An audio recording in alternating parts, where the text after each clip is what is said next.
thought I heard sounds off stage.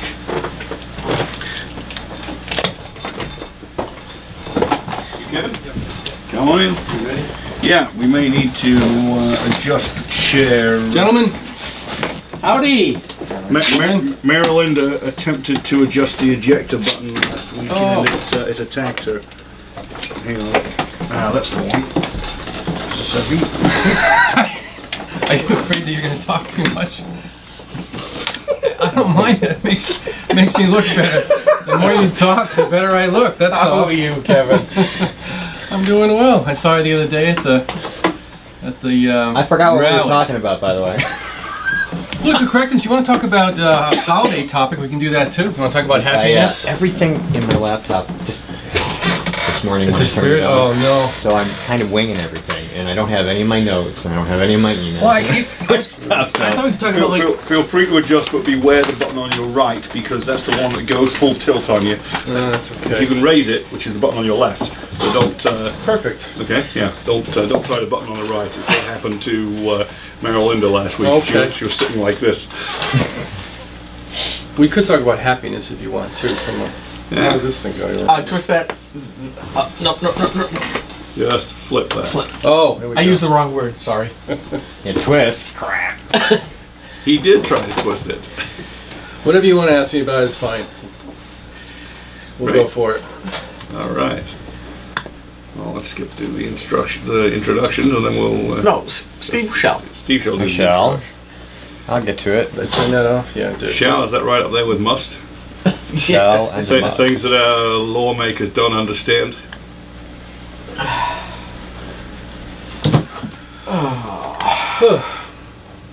So how are you? Good.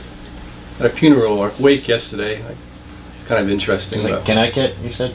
I can't hear you in my ear. You can take it off your ear. Oh, okay. Connecticut? Yeah. Broadbrook, Connecticut.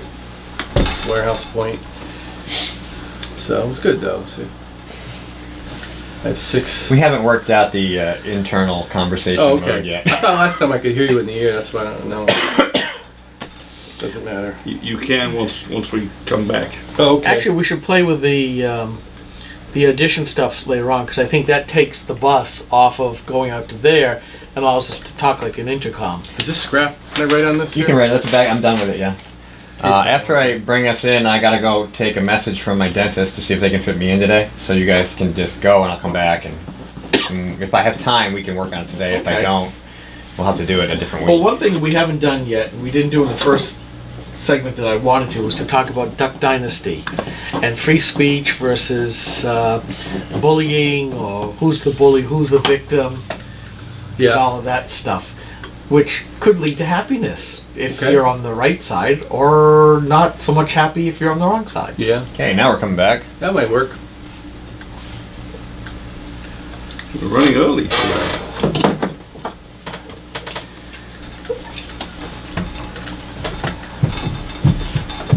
Good lead-in. He knows when you've been sleeping. He knows when you're awake. It's GrokTALK. Coming to you live from Concord. Not live, sorry, we're live. You're listening to us pre-recorded. And as we do almost every Saturday, except for 2 or 3 times a year, from the Coalition of New Hampshire Taxpayers, CNHT Studios in downtown Concord, New Hampshire. And we're back. Check us out on Facebook. Like us. Tweet us. Share our information so that our Democrat trackers can share it with their friends, and then we can get more people listening to our program.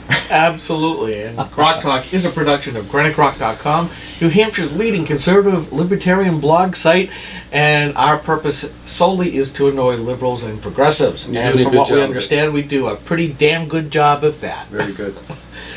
So, we have our next guest, and I greeted him with duct tape over my mouth.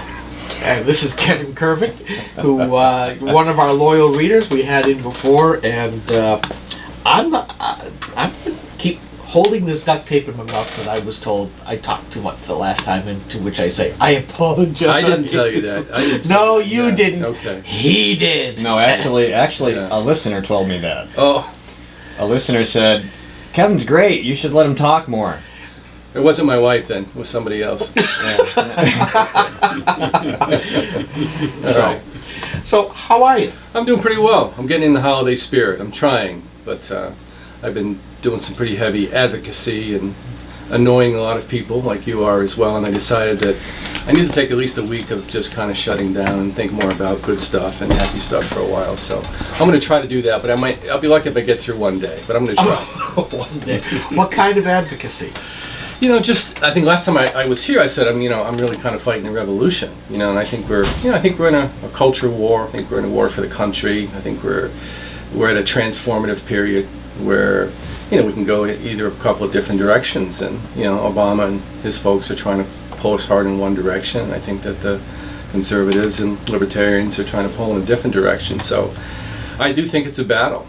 So I've been really trying to fight it that way, and I don't think there's a lot of time left. So I've been feeling a lot of desperation about really trying to push back pretty hard. So I do. Well, good, and that's what it really is, because we are certainly in a culture war. What I've been using that phrase, fundamentally transforming, a lot in my posts lately, and that was said by Obama.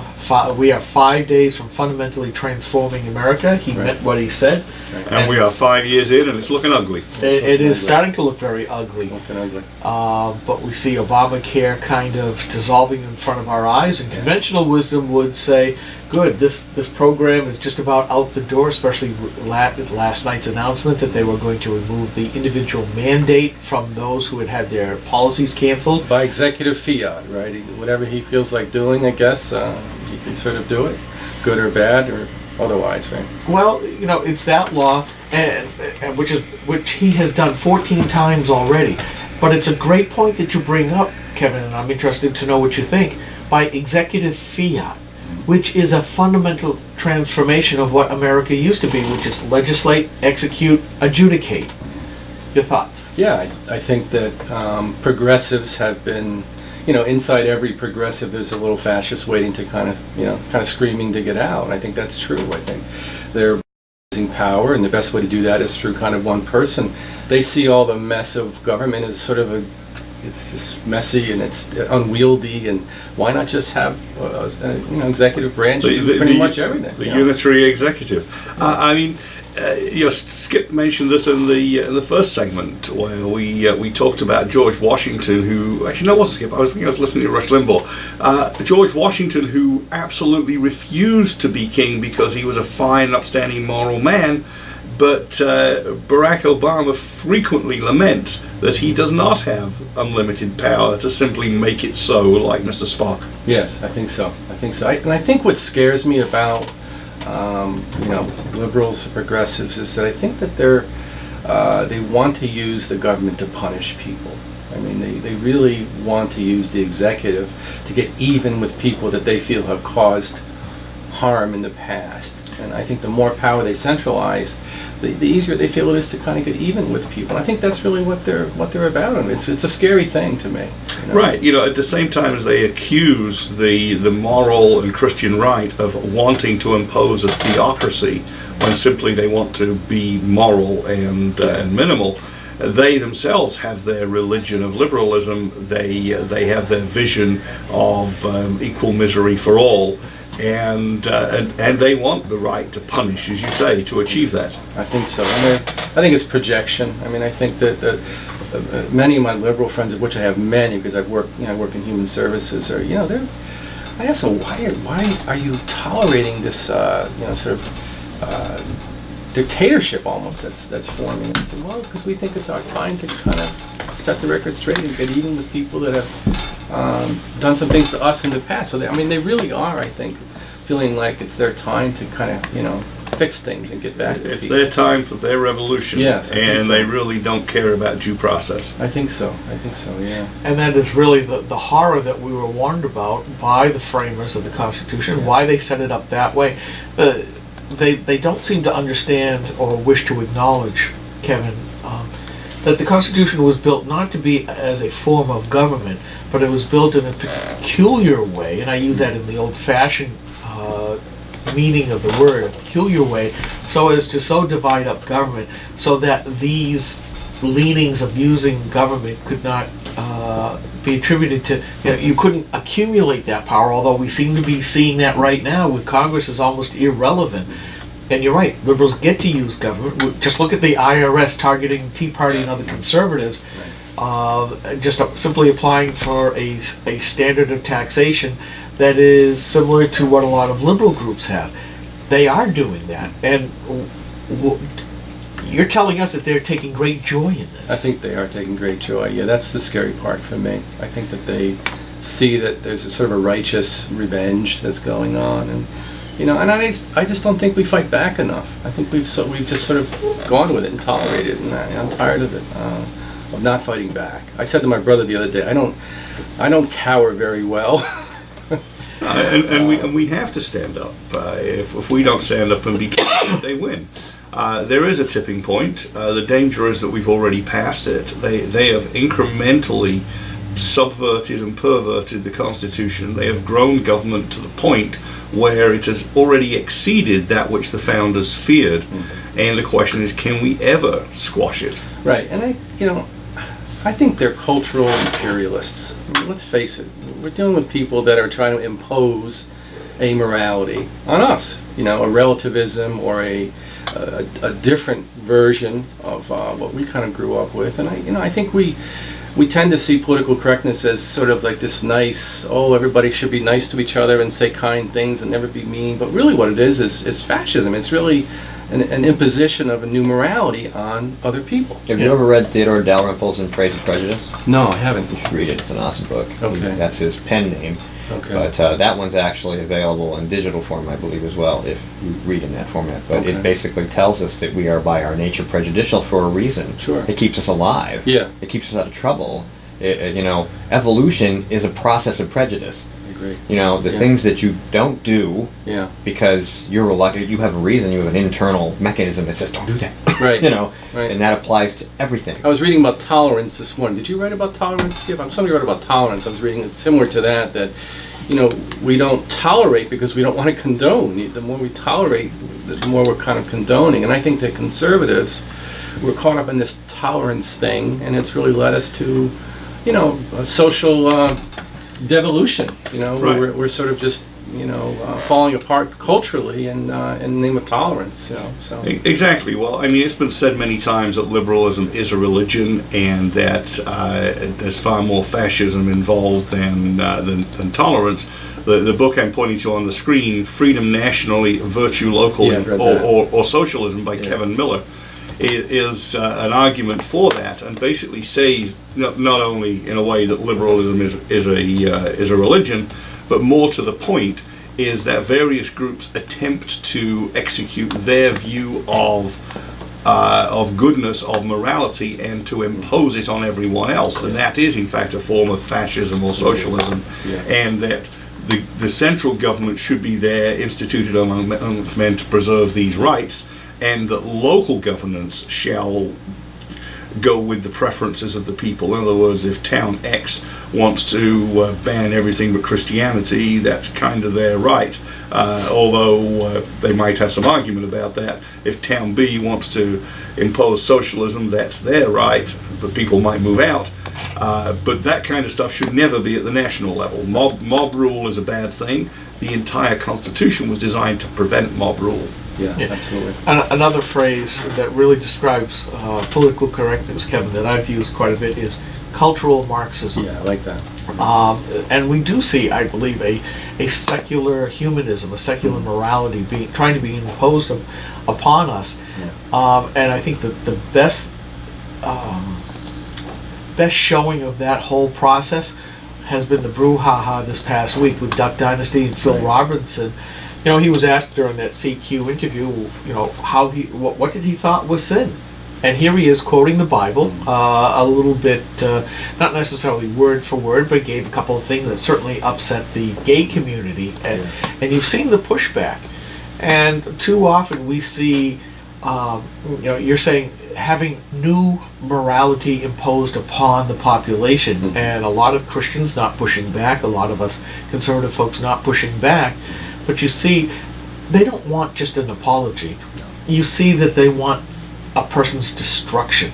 They really push to say, well, an apology is not enough. They want to see people groveling.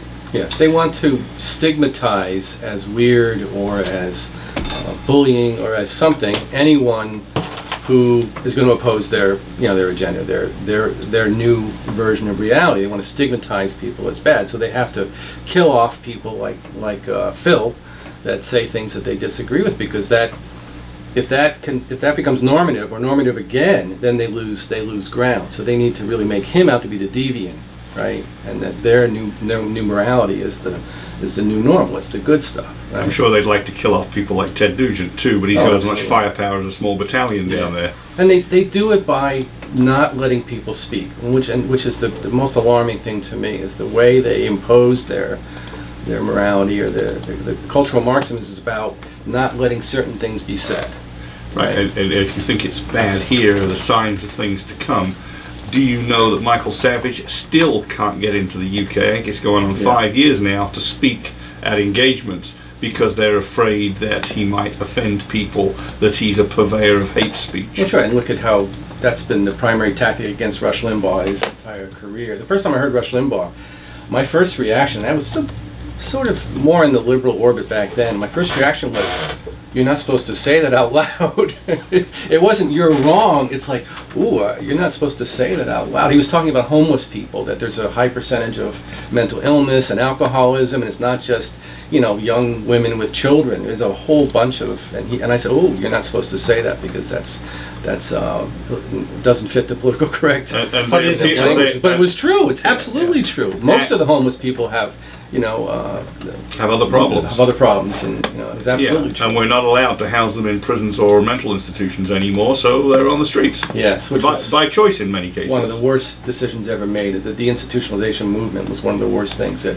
liberals ever did. It put people out on the street that actually felt a sense of community in institutions, and we should have reformed the institutions, but instead we just sort of cut them loose out on the street. Right. I mean, there were errors on the other side of institutionalizing people on trumped-up charges, which starts to look like the Soviet Union.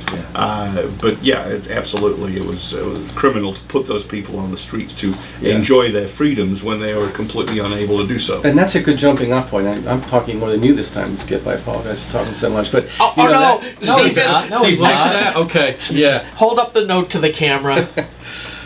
What does it say? Talk less. I was thinking Mike was going to fill in for you because he had this really awesome thing he was going off on. I'm like, shut up, let Kevin talk. Oh, it's okay. No. Anyway. Another, since we last met, I said I was going to let my license expire, and I did. I let my mental health license expire, and in part, I'm very concerned with using mental illness against people, and I think that's where they're going. And if you look at any fascist system, any totalitarian state, label someone as crazy, mentally ill, gives you an excuse to lock them up or to marginalize them. Or simply steal their guns. Or take their guns, for sure. Yeah, and registration would be very easy.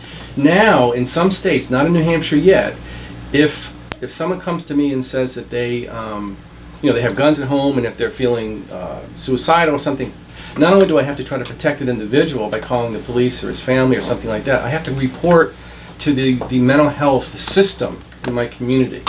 So I have to call this bureaucrat somewhere and say, I'm working with a client and he's a little bit depressed and he has guns. I just want to, I have to let them know, which I find to be very, very scary. I find to be very, very scary that to give these bureaucrats that much sort of power over the community. And I can tell you that the best mental health professionals in the world cannot prevent a suicide if the person is determined. Yeah. And it doesn't take a gun. They'll find something. You can tell the difference between attempts and intent. And if they've really got the intent, you can take away their guns. It doesn't make a difference. They'll call them. So look at any blog today. Look at whenever there's pushback from the left on any of these blogs, any comment sections, it's typically somebody calling somebody crazy, right? You're mentally ill, or you're a whack job, or you're something. And mental health is used as a sword to bludgeon people with and to marginalize them. I think it's very, very scary. Well, one of the things I saw, and I've got it DVR'd at home, and I have to pull it out because I thought it was perfect, but some commenters were saying he was using religion as a weapon. Yeah. And it kind of fits in with what you're talking about right now, Kevin. But here's a person, he merely quoted scripture. He merely stated his beliefs. And there we go with the cultural Marxism, the redefining of the language. Yeah. How can that be a weapon?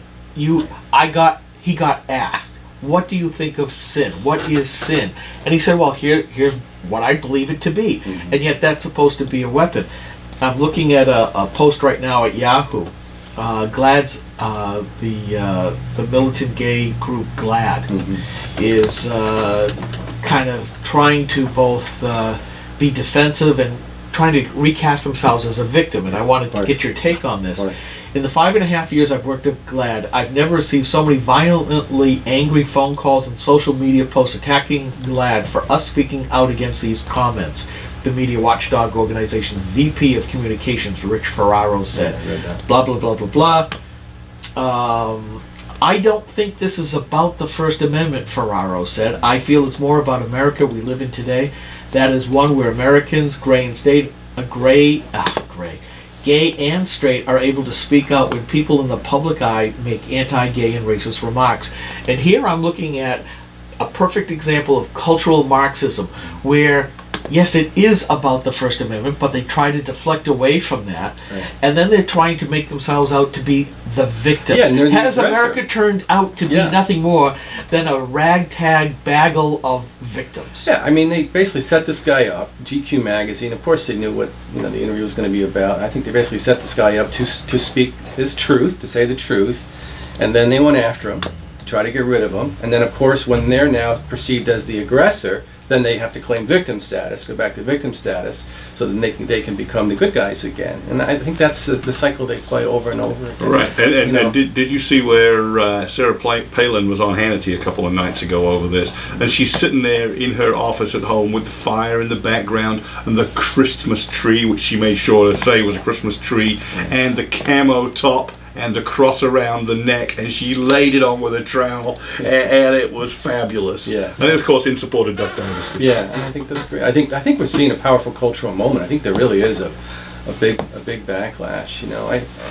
I first was concerned with victim politics probably in the mid '90s when I was working as a therapist, and gosh, everything was about the oppressor class and the white male privilege and racialist. And I thought, this is just, I'm sick of this stuff. I would go to a meeting as a kind of a white male with a traditionalist perspective, and you would think I was the devil. I mean, and they would use me as an example. Well, as a white male, tell us about how it feels to be aggressive and to be marginalizing people and to be oppressing them. Do you feel a sense of power when you do that? You're talking to me, Kevin Kervick. I'm not a white male here. I'm Kevin, And really, that was what was going on, and I got really angry about it. Yeah, and then I started to realize that this wasn't like an accident. This was very much Marxism. It was planned. Marxism, rules for radicals, cultural Marxism, conflict theory in play, and that was really that's the whole idea, is to marginalize. I mean, the small version of that was the war on women thing that they sprung on Romney out of thin air. But yeah, I mean, it was pretty bad. The paternalism, the white male privilege. And the male as the aggressive rapist and plunderer. Yeah. Put on your steel jock straps, baby. That knife's for you. Well, we now hear this week. This is the first time I've heard this week. Christian privilege, not white privilege, but now Christian privilege. That if you are Christian, you hold a position of power, and that allows them to use the religion as a weapon deal. And again, what? Not enough Jews to go after? Yeah, God. Well, that's a whole other thing with the American Academy, American Scholastic something or other. That's a whole nother controversy. But speak to that. Is it a case where, going back to that phrase, fundamentally transforming? Do you see these folks as saying we're going to use all of the tools in our tool chest from the services, social services standpoint, the psychological standpoint, that anything that used to mean that this was good, we're now going to topsy-turvy it and make it bad. They want to destroy anything that they think is in the way of their advancing their agenda. And Christianity is in the way. They have to destroy that. They have to destroy Christianity because that's in the way. And they're going to make Christians care. Make Christians believe the way they do. So, we're going to have to change our faith to accommodate their system. Time for the cross of St. George and to pick up one's arms. Onward, Christian soldiers. Eric Erickson at Red State has been using this next phrase for a while now. Yeah. You will be made to that's what care. I read this past week. Yeah, he's been saying that for a while. And you look at the bakers that are being forced to make wedding cakes. You see the photographers being forced to take pictures. You see churches having to use their land to bless or participate in some way in an act they feel is not within their beliefs. Aren't there lawsuits existing that are trying to force churches to marry people? Right. Well, that was gay marriages, that was down in New Jersey. They had to let this gay couple use their land for their ceremony. The baker has now been found guilty of discrimination simply because he didn't want to make the cake to be used in a ceremony for a gay couple, civil union. And the photographer as well decided that was a creative. I think she's going to get out of that because it's a creative type deal. Yeah. But you're going to see more and more and more the imposition, as you started off with, the imposition of their values over everybody else's, and they've got this big stick that they are more than willing to use. Right. And how is that going to turn out for us, Ken? And that's a theocracy, whatever they call It is it. a theocracy. I think it's the end of the country. I think it's the end of the civilization. I don't think we can survive as this multicultural nothing with these sort of secular values being imposed on a bunch of people. And I think it's further just alienating half the country, or more than half the country. So after you create the vacuum, what rushes in? Do we end up with communism, which will take us to hell in one kind of handbasket, or does the lack of morality and religion in fact spawn a Muslim invasion? I don't mean necessarily physical invasion, where we end up with Sharia law and the imposition of morality of a different kind, or frankly, as I call it, immorality. I think sociologists would say anomie, which is the lack of civilization, lack of laws, lack of morality. I think we're heading in that direction. I mean, when I wake up and get depressed, in the middle of the night, that's what I'm thinking about. I don't really like living around these people anymore. I mean, I don't really like how my country is becoming. It's just dishonest, kind of greedy, sort of believe in nothing, relativistic place. Don't forget to send all your atheist friends an empty envelope this Christmas season. I want to tell you a story if I got a minute. You got a couple minutes. Okay, so on this topic, I mentioned to you, Steve, that my favorite aunt died this past week, and she's a wonderful, wonderful woman. And I went to the wake yesterday. We grew up in small towns in Connecticut, and she had 6 kids, very devout Catholic, classic New Englander, all about thrift and community and sharing and farming and just great small town values. But she also had schizophrenia. She lived her whole life with schizophrenia, and she raised 6 tremendous kids. She had a wonderful husband, and she had a 55-year marriage. Her husband just died as well, my Uncle Bert. But I hooked up with all my cousins yesterday at the wake. All 6 of them doing fabulous. They've all got 3 or 4 kids, high achievers, nice, kind, thoughtful people, right? And so how did they survive? They grew up with a mom that was obviously struggling with mental illness, but somehow they've turned out to be great kids with great families and really kind, thoughtful, good citizens, good people. So that's because they lived in a community. They lived they had good values growing up. They were good neighbors. They were thoughtful people.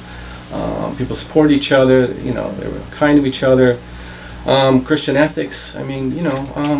So that stuff works, and I don't see many families like that anymore. I see families falling apart. I see families that are struggling. I see dysfunctional families, sexuality, aggression, all this kinds of stuff. And so I long for, those days. And I think we're really losing that. And that's kind of what I'm fighting for, is to maintain that, because I think that's good. And you're doing that on Nashua Patch, and you have a cable access TV show. Yeah, the Wayne's World of Nashua local access TV, I think, so called Discovering Possibilities with Kevin Kervick.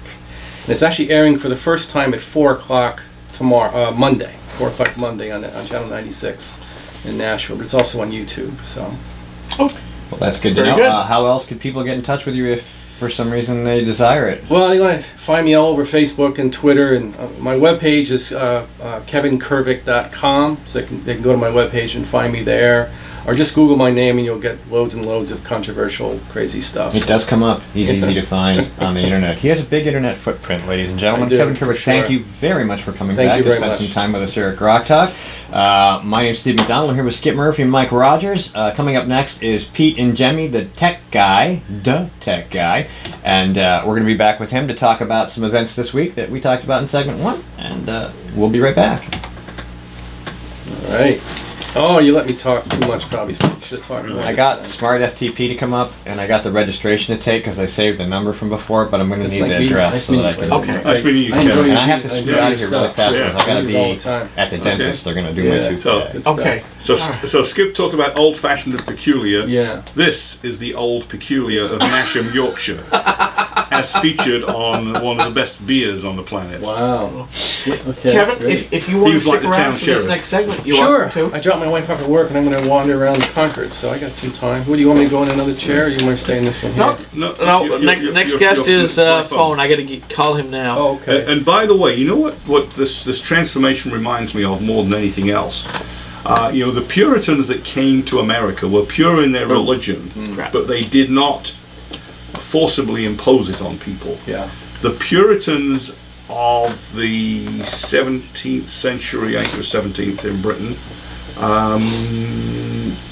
17th, were more like today's liberals. They forced their views Yeah, and religion. They imperialists. executed the king, and, Hi, they, Pete. and they ruled by terror. This is I'm Skip. talking about Oliver Cromwell and the Roundheads, and I think Half hour if you our- want. Our modern liberals are more like that than anything Not else. very much.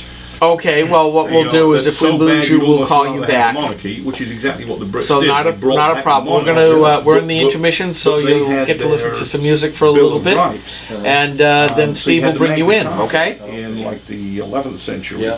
And after the civil wars and all of the Okay, here it they comes. brought back the monarch, but they passed a Bill of Rights. I see. And from the late 17th century until the late 19th century, Britain was as free as any nation has ever been. I see. You had the right to bear arms, commerce, free trade. So that was a gambling. reaction to the. People- Jimmy, That is why 10 times 19th that. century Britain was the powerhouse that it was. Interesting. Was because you had, and Victoria and her folks, and the prime ministers you had were were the classical liberals. Right. They believed in less government Yeah. and free trade. Interesting. An expert in the Enlightenment and the Age of Reason over here and all that. Yeah. Yeah, and Wow. the philosophers that were were prevalent back then, Adam Smith and so on, and Burke, and of course the recent experiences of the British Civil Wars, of the French Revolution, and so on. They had a lot of material to go on. They knew what to avoid. Yeah. The French took the wrong path. Well, my Oh, actually, I got the segment time. argument with my anarchist friends recently has been about the social Okay. contract and Yeah. disagreement with the social contract. They think that's a form of coercion. So Yeah, kind of the French took le chemin sinistre.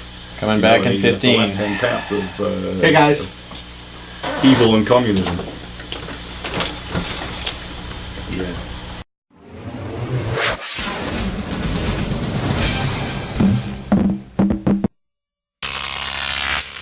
GrokTV.